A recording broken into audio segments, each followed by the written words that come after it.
The Exorcist winds up getting called the #1 best horror movie. Most people would see it that way. But it's really not so much a horror movie as it's a movie about rescue. And in fact, I was going to talk about this a little later, but one of the things I find really kind of interesting and fun is that our main character, being today St. Patrick's Day, his name is Patrick Retter. And Retter, I've come to find out, Doug, good on you, there's a lot of power in names, as we'll find out in this book. It touches on it a little bit, but Patrick Retter is our protagonist. St. Patrick, is known for driving out the snakes from Ireland, but it's not really snakes, it's serpents, and that's a big distinction. As you'll see in our cover, our main demon that we're going to be dealing with manifests himself as a serpent, and or a worm, or things like that, but they're all serpentine in nature. And of course, St. Patrick, this is his death day, but for a lot of people, well, this is getting far asides. I'm full of asides, I'm sorry, but I find it all fascinating. He died on this day, but death to a Christian, especially in those days, was thought of the time in which they get to go to heaven. So their time on earth, and the spoiled earth, the realm of evil, they're relieved of it. So a good reward for a great saint. And his job, he was, if you don't know about it, again, brief aside, I'm sorry, but it's St. Patrick's Day. Let's talk about it. I'm wearing green. You can see I got some green on, so don't pinch me. St. Patrick, as a young man, was in Roman England, was kidnapped by Irish pirates, was made a slave, became a shepherd, was given a vision, a voice in his mind told him to run to the sea, where he found passage back home. He became a priest, became a bishop, and was drawn back. He had a vision to go back to Ireland, where they, kidnapped him, mistreated him, that there is a place to go for salvation. He goes back there, or to bring the gospel to the people, the pagans. And the pagan acts and things, this was the realm of the serpent, where the devil, being the chief manifestation of the serpent, the iconology would be there. And that he went and for 40 years essentially preached the good word, converted Ireland, was up until now. I mean, it still probably is very Catholic, but definitely there are some cultural shifts that have been happening, which, again, something to be talked about another time. But that is the iconography of St. Patrick. He drove out the serpents, those practicing pagan beliefs that would have been thought to be satanic, probably were, and a very evil and sad time. But then the revealed word brought people back into alignment with doing good deeds and what we would think of as ordered society, we being Westerners, we being in Christendom. It improved the lives of a lot of people for the better. And so much to the point where I have a theory that one of the reasons why the Vikings were so successful in the islands is because that the land had become largely pacified. So that's what I'm getting at. You can all disagree with me. I'm no expert in history.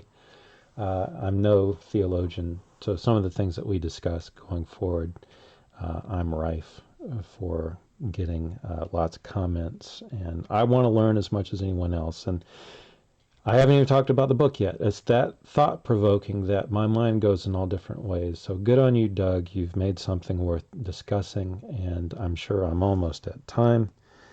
And I haven't even, we're almost at time. I haven't even opened up the first thing. So I'm going to go a little long. Let's see what I can do.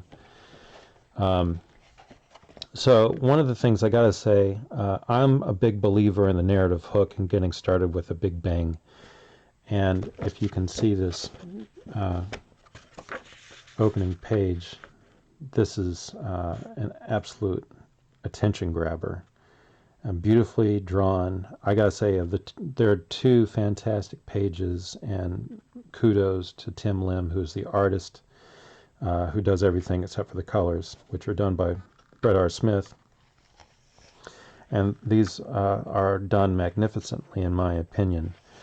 And to go along with this, and we'll discuss this a bit, but the opening page, we get the 6 extraordinary forms of demonic activity: possession, obsession, oppression, infliction, infestation, and subjection.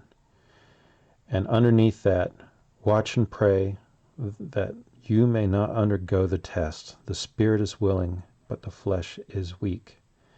Matthew 26:41. Now, all this is super important and relevant to what's going to happen in these pages in the story to continue past this one. I will say that my first little complaint is I wish that some of these things were defined. I'm not saying being defined here, but throughout the course of the book. And maybe in the book to come, we will get into more of it. I will say that I have a fear. I'm a Catholic.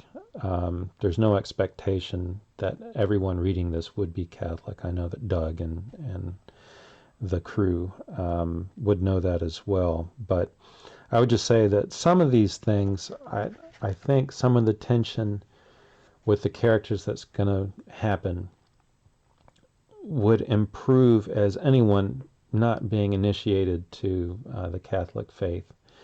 And even some Catholics that probably are not, you got different degrees of people. As I say, I'm no theologian, and I'm not the best Catholic.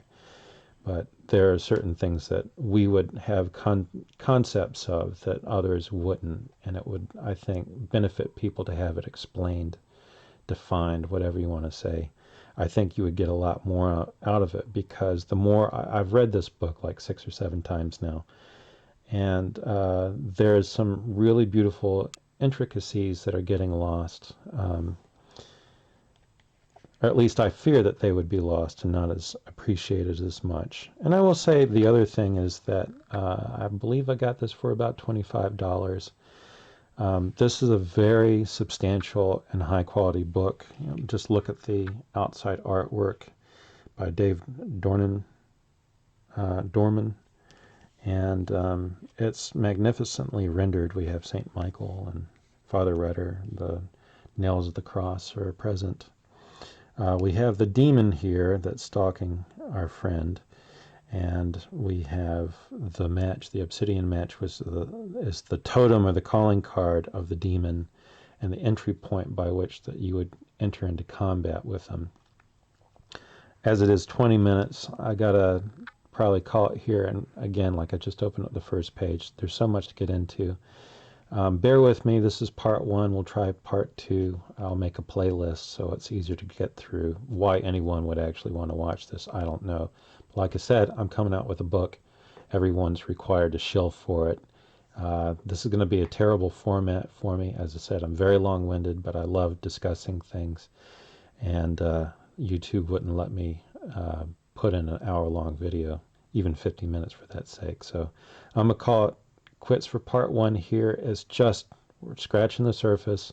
We'll get into it even more. Bear with me. Thank you all. And if you're already bored, sorry, but it's going to be a lot more of this till I find my stride doing these. Anyway, catch you on the next one.